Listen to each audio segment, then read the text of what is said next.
The next video is the next installment for a different sort of reel, and we're up to 23rd of October. Wednesday. The most awful thing happened. I sneaked through the gap in the fence to give Florence her book back, and Dr. Barnes caught me. He's big and old and has a black beard, and I've always been scared to death of him. He barked at me, "Who's there?" And when I said it was me, he said, "And what brings you to the back door, young lady?" I was fairly caught then because he saw the book and knew it was his.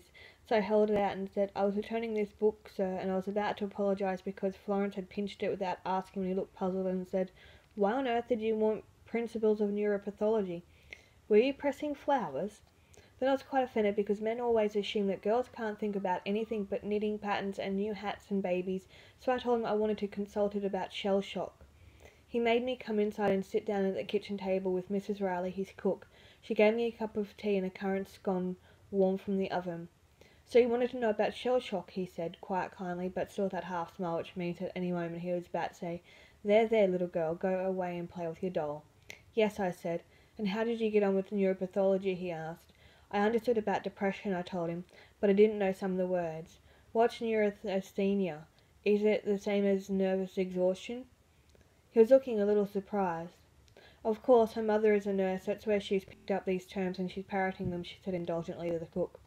"No, I haven't spoken to my mother about this," I insisted.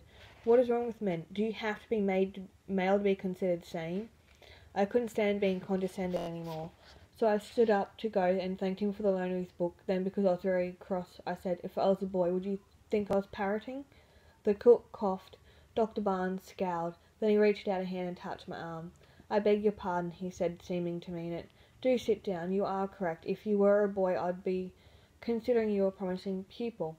These days, when women mine coal and drive trains and practice in my profession, I cannot afford to make the old pre-war assumptions.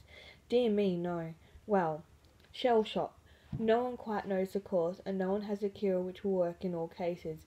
The advice I always give to the relatives of the afflicted is that what the person most needs is to feel needed. Visible wounds elicit sympathy.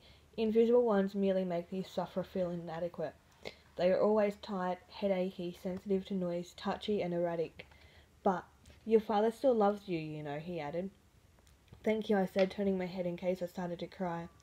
He let me out the back door and told me that if I liked I could borrow any of his books, and I climbed through the fence. It was time to get the children up and off to school. All the time I was making the porridge and pouring the milk, I was considering what I hadn't said to Dr. Barnes. The question was not if my father still loved me, it was whether I still loved him or what he had become. That's such a terrible thing to write that I'll stop now, go back into the house, and listen to my mother singing Lily of Laguna. And that ends that installment for a different sort of reel.